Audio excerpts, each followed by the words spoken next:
Okay, Exodus 37. We are getting a verbal description of cabinet work and some mini construction today. An overall verbal project description. So if you really like that kind of thing, today has the chapter for you. So Exodus 37, we have this very gifted man whose name is Bezaleel. That's obviously not a common name in this day and age, perhaps not even then. But it's a name that goes with wisdom and skill and gifting that God gave to this man to perform these duties. And so here we go with the description as we make the little internal furnitures for the tabernacle, the mobile temple, if you will. And today we have some of the doodads that are inside, very important doodads. That's just a terminology that you could probably relate with. Furniture doodads, okay?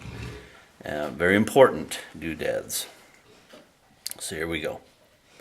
And Bezaleel made the ark of shittim wood. We're still not really sure what shittim wood is. Either it's a wood that we have now that's called something different, or perhaps it is a tree that's been harvested out and we no longer have it. Not really sure. So the ark is 2 cubits and a half. And if you remember, last week we did the little, we could do it again if you like. Cubit is usually the length from the tips of your finger to your elbow. And so we're in right around 19 to 20 inches this time around. I think last time we were a little over 19. Today it looks like it's closer to 20. So even I need to get me a new tape measure, or my eyes are not too good. Anyway, your basic cubit is anywhere from 18 to 22 inches, maybe even 24 if you have a really tall, like a Viking kind of person from Denmark or Sweden or Norway that has, arms this long. So mine is 19 or 20.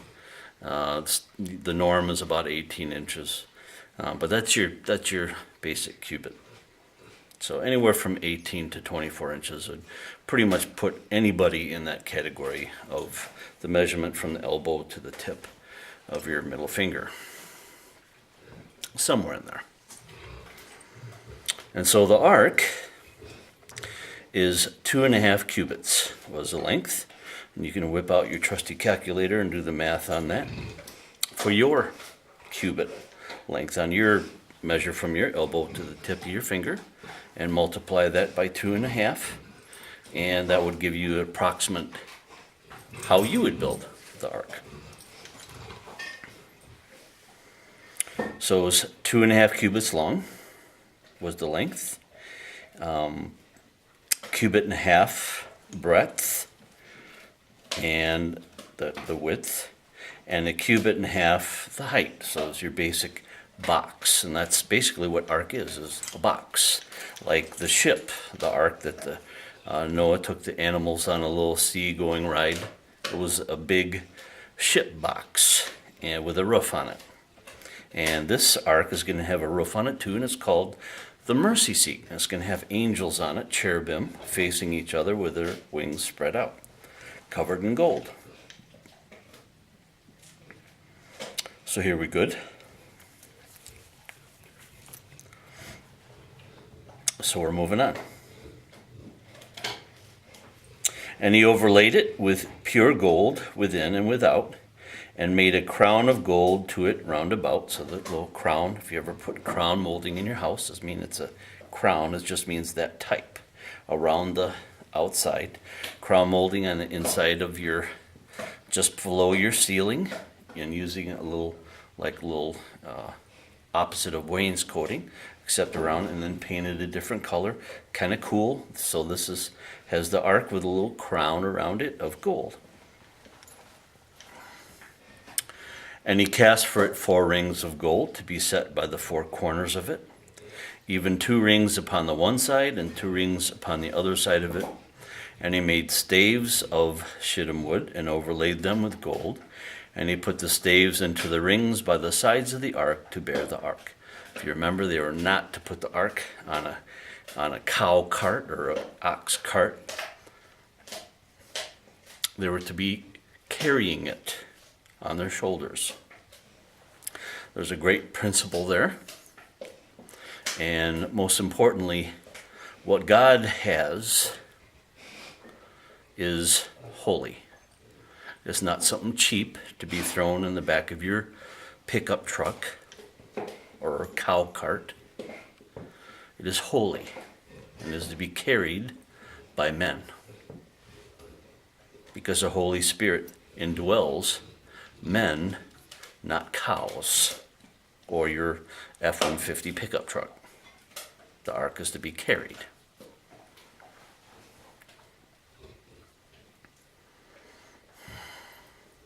So we move on. Verse 6. And he made the mercy seat of pure gold. 2 cubits and a half was the length thereof, and 1 cubit and a half the breadth thereof. So it fit perfectly on top with cherubim facing each other, and it was gold. And he made 2 cherubims of gold, beaten out of 1 piece made he of them on the 2 ends of the mercy seat. 1 cherub on the one end on one side, and another cherub on the other end on the other side, and they faced each other. Out of the mercy seat made he the cherubims on the 2 ends thereof. And so they were of solid gold, probably cast of some sort, into the clay or molding, and then they would pour the gold into it, and then they would hammer it and make it nice. Hammered work, solid gold. And the cherubims spread out their wings on high, and covered with their wings over the mercy seat with their faces one to another, even to the mercy seatward, where the faces were the faces of the cherubim. So the angels faced each other with their wings spread out on each ends facing inward, and the mercy seat was kind of in the middle, but the reality was the whole thing on top of the ark. Verse 10, and he made the table of shittim wood. 2 cubits was the length thereof, and a cubit the breadth thereof, and a cubit and a half the height thereof. And he overlaid it with pure gold, and made thereunto a crown of gold round about. And he made thereunto a border of an handbreadth round about, and made a crown of gold for the border thereof round about. And he cast for it 4 rings of gold, and put the rings upon the 4 corners that were in the 4 feet thereof. Over against the border were the rings, the places for the staves to bear the table. And he made the staves of shittim wood, and overlaid them with gold, to bear the table. And he made the vessels which were upon the table, his dishes, his spoons, his bowls, and his covers, to cover withal of pure gold. Remember, we had the bread set out. That was always to be there. We also had the incense kind of smoldering and kind of nice little perfumey stuff going in its own little area. And we had the candles that were supposed to be burning. That was lit in the evening to have light in there all night long until the morning. That was olive oil, and it had 7 little flames going on it. Bowls.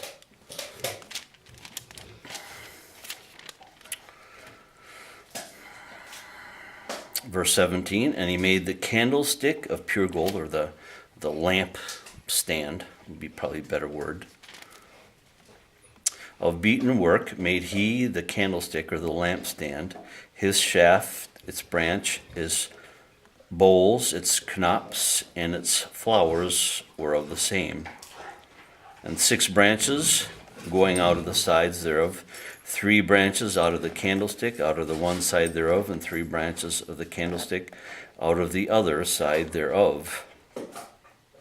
3 bowls made after the fashion of almonds in one branch, and a knop in a flower, and 3 bowls made like almonds.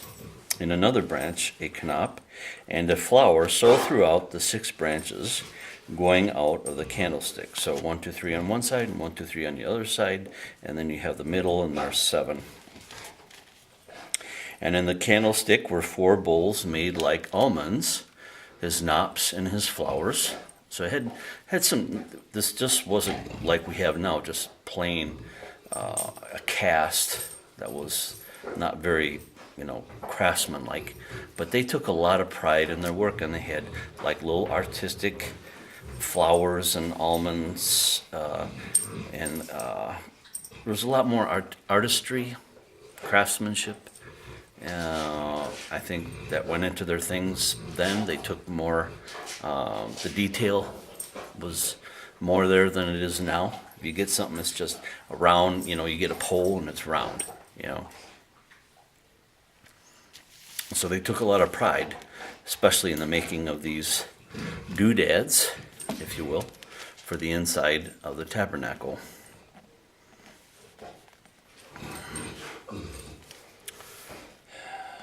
Okay. Verse 21, and a knop under 2 branches of the same, and a knop under 2 branches of the same, and a knop under 2 branches of the same, according to the 6 branches going out of it. Their knops and their branches were of the same, all of it was of beaten work of pure gold. And he made his 7 lamps and his snuffers, and his snuff dishes of pure gold. The snuff dishes wasn't, for chewing tobacco, it was for putting out the flame in the morning when the sun was up. Of a talent of pure gold made he it, and all the vessels thereof. And he made the incense altar of shittim wood. The length of it was a cubit, and the breadth of it was a cubit, and it was 4 square, and the 2 cubits was the height of it. The horns thereof were of the same, and he overlaid it with pure gold, both the top of it and the sides thereof, round about, and the horns also of it he made unto a crown of gold all the way around. And he made 2 rings of gold for it, under the crown thereof, by the 2 corners of it, upon the 2 sides thereof, to be places for the staves to bear it withal. And he made the staves of shittim wood, and overlaid them with gold. So here's the description of that little table we talked about, where they had the incense kind of smoldering, smelling good kind of all day. So you entered the tabernacle, and you had this beautiful little smell of the incense. You had the olive oil, we could call it the menorah, the little 7 flame job. And we had the bread on the table. So we had lots of nice little smells in the tabernacle, the mobile tabernacle. I know when I come home from a long day of work, it's nice to smell food cooking in the house, so that we can get to a bear having dinner after a long day of work. And for me, that's a good smell. I'm sure you folks also feel the same. Verse 29, and he made the holy anointing oil and the pure incense of sweet spices according to the work of the apothecary. Apothecary is, in that day, was a very important trade. Not so much now. Now things are more commercial. We have big vats of it with big mixers and big feeding screws pumping it into little capsules or bottles. Or back then there was more. You had the little pestle with a little grinding job, and you put different spices and you ground it up and you made like incense you could burn, or medicines, herbal medicines now. But believe it or not, the apothecary is something that still goes on now, and it's kind of cool that they still have people that measure out the little, pharmaceutical ingredients, and they grind it up in this little thing and mix it all up and put it in little packets or a vial, and kind of interesting. But it's not a really big trade now, like carving out statues out of marble and stone. That we don't really have that much. It doesn't really exist. There's a few out there, but the apothecary still kind of goes on, and that also is kind of cool. It's a cool trade, more of a precise trade for the guys with the little white lab coats and stuff. Not so much for hairy bears, in a factory. More the the more precision type men and women. I guess that's a good way of putting it. Very more pristine and precise. Bears are more brutal, just let's get the job done. Not so much little sprinkles of medicine and stuff in a thing and getting it all just nice. So, anyway, apothecaries. Those of you that are in this trade out there, God bless you. Thank you for being in that trade, because I sure couldn't do it. So, thank you for doing that. Mr. and Mrs. Apothecary people out there. How about that? Okay. Exodus 37 is a wrap. God bless you, folks. And today was kind of the salad. Not necessarily the meat and potatoes, but it was a very important section because it kind of gave us the inner workings of the mobile tabernacle and what was in there. And it's just food for thought as we're moving through Exodus and getting a broader description of what's going on inside the tabernacle. So God bless you until next time. We'll see you.